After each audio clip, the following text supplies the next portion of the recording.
Before we get started, do you gentlemen mind if I read something out here? Perhaps you, one or both of you, will be able to tell me who said it or where it came from, too. Sure. Quote, the government of the People's Republic of China is the sole legal government of China. Taiwan is a province of China which has long been returned to the motherland.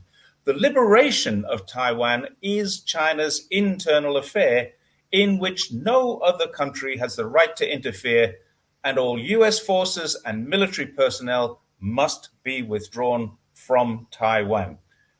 Do either of you know where that came from? 我来，老师，我来。Was it Nixon, sir? You're absolutely right. It was Richard Nixon who signed off on the declaration. It was an agreement about the first one China policy, which came out of their meeting in Shanghai. That was Richard Nixon's words. Well, very interesting indeed. But most importantly, very well put, Mr. Nixon. Yes.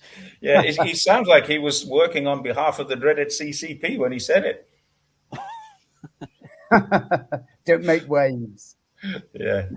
Well, today we're going to try to establish whether or not it's China or the USA that has changed its stance on the one China policy. So, Jerry, if I can first of all come to you, what do you think? Does Taiwan want independence? The simple answer to that, Ian, is that it's complicated. Most people in Taiwan do not want independence. Of course, anyone can create a survey that makes it look like they do or like they don't. But the Taiwanese people that I've all met, I mean, every single one of them is very much more about the status quo.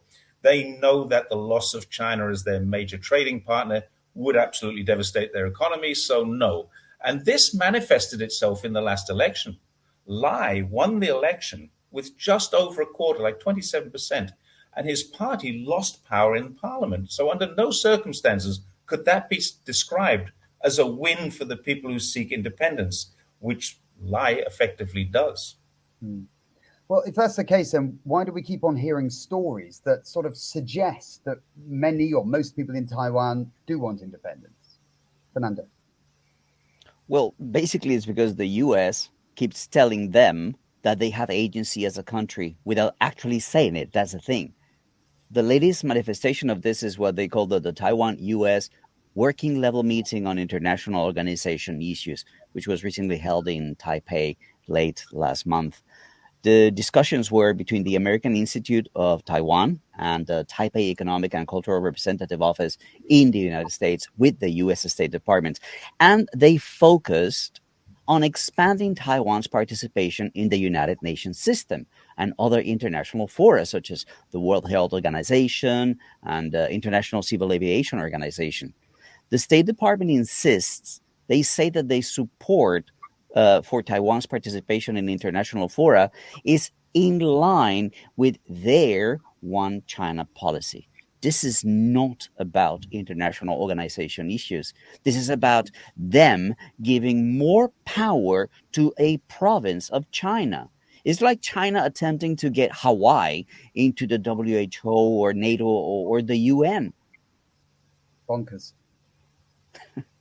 Yeah, no, absolutely right. And I mean, I've read that State Department policy brief as well. And I particularly like the way, as you just alluded to then, that they say in the last sentence of the policy brief, our support for Taiwan's meaningful participation in international fora is in line with our one China policy. I mean, what sort of wording's that? I mean, it's not their one China policy in the first place. It's China's. Can I ask, are there two one China policies? Well, exactly, or three or four or five. You know, just count it. Absolutely. I mean, it just strikes me that, I mean, if the USA can sort of appropriate other countries' policies at will and adapt them to their needs, then no policy is worth the paper it's written on, surely. I mean, it seems to be reserving the right to interpret China's one China policy in any way that it wishes, almost like some sort of, naughty, defiant little child testing his parents' red lines. What do you think, Jerry? Yeah, I think we can liken the USA to that truculent child holding a finger an inch away from the sibling, moments after the parent has warned them, don't touch each other. I'm not doing anything wrong, says the kid. I'm not touching. Or the belligerent schoolyard bully who gets his friends behind him and then approaches the smaller group in the school to demand allegiance. Give us all your dinner money and stuff. Then claims it's their right because everyone else in the schoolyard supports them. Or that recalcitrant liar who said Dad said it was okay, but Dad's not there to agree or disagree. Any parent knows this happens everywhere. It's part of growing up, part of experiencing all kinds of different behaviors and some disciplinary problems. It does happen.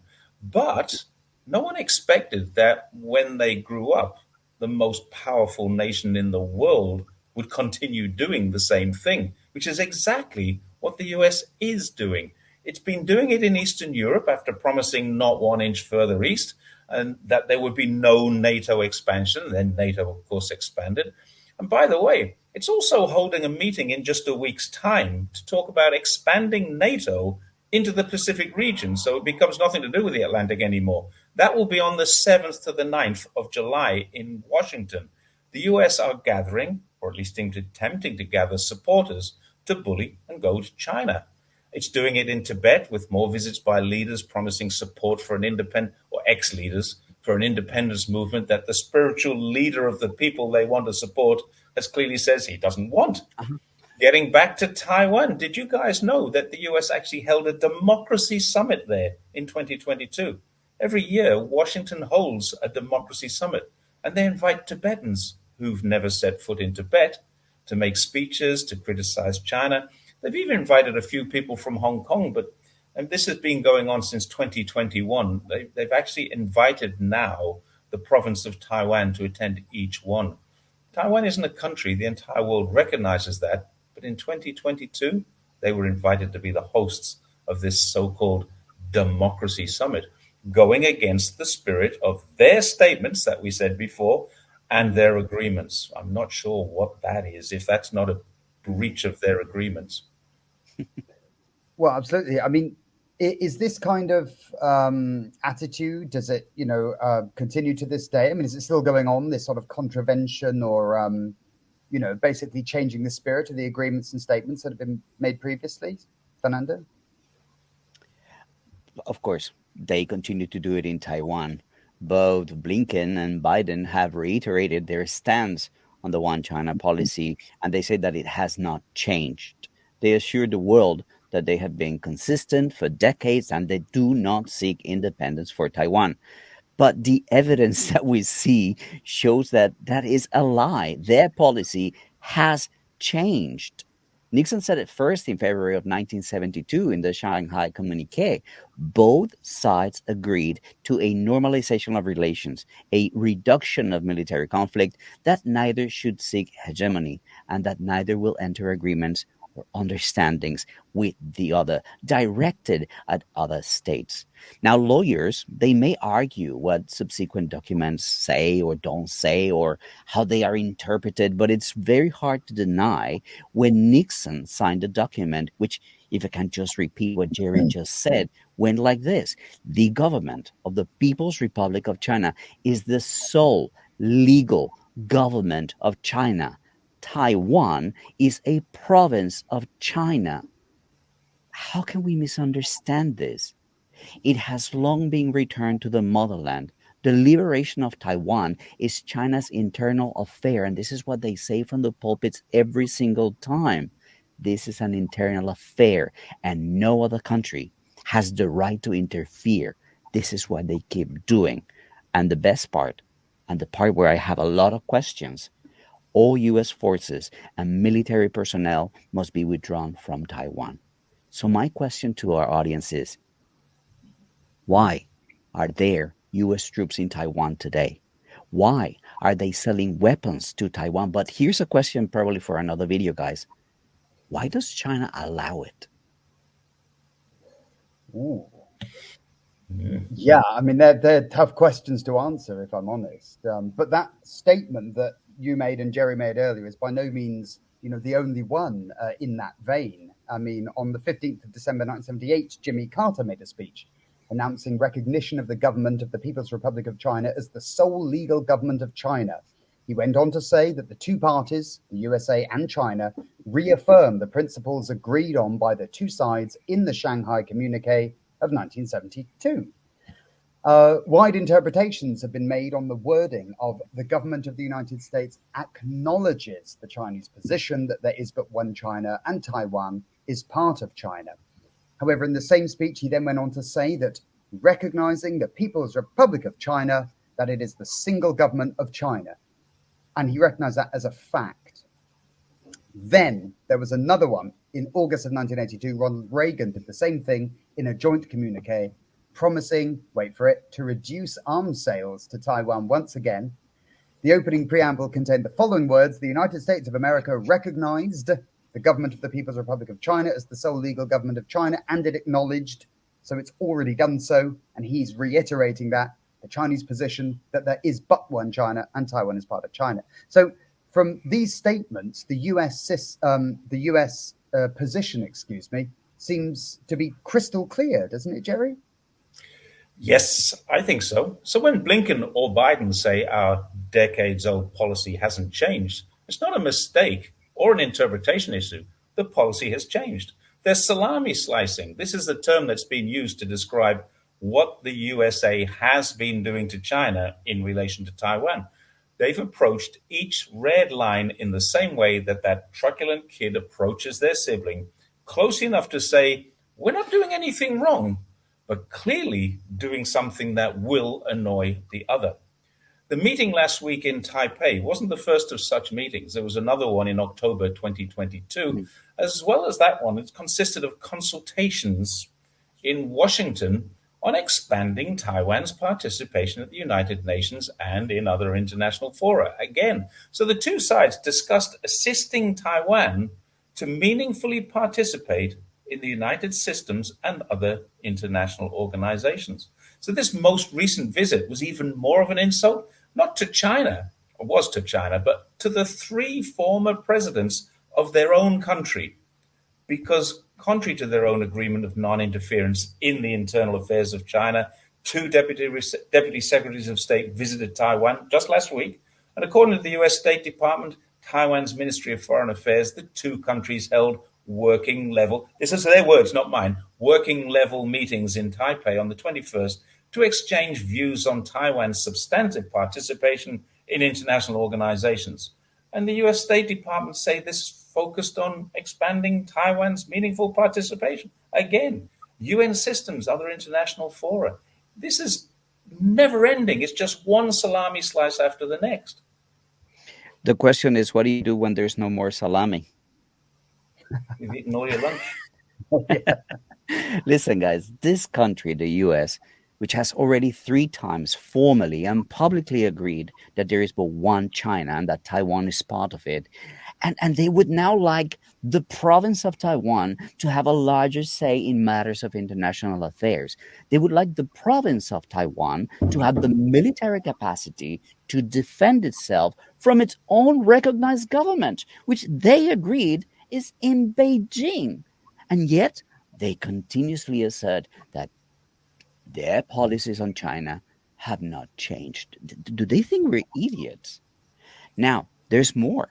In an act of global, some might say childish disobedience, the US has now written a law in their own country called the Taiwan Relations Act to subvert agreements made by the United Nations through Resolution 2758 and the agreements of 3 of their own presidents from 72, 79, and 82. That's where we are.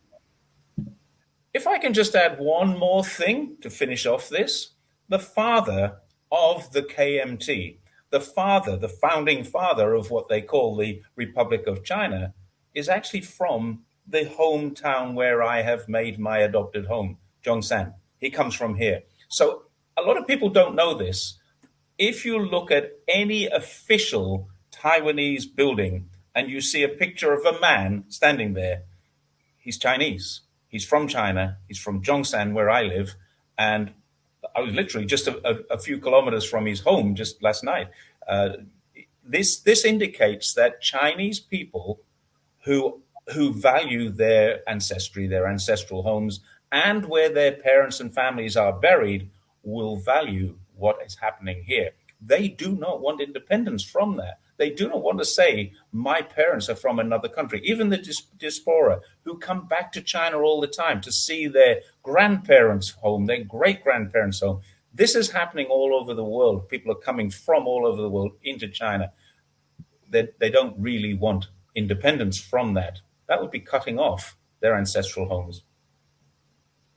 Absolutely right. I mean, I remember some years ago, one of the former leaders of Taiwan made trips, at least one, certainly, back to the mainland of China. Mr. Mao. That's right. And yeah, I mean, it was a big thing, and at the same time, it was nothing out of the ordinary. Mm. Yeah, for me, the most ridiculous thing is when they talk about, oh, there are ships sailing up and down Taiwan waters.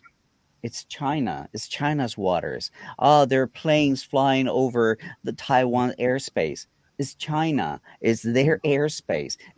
I mean, after Nancy Pelosi decided to go to Taiwan, forget about that median. There's no median anymore. That's it. They are asserting themselves. This is ours. This is China. We'll fly wherever we want. We will sail wherever we want because Taiwan belongs to China.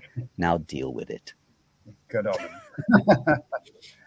So the US, just to sum up, right? So the US has agreed several times that Taiwan is part of China and that the reunification of Taiwan with the mainland is an internal matter for China alone.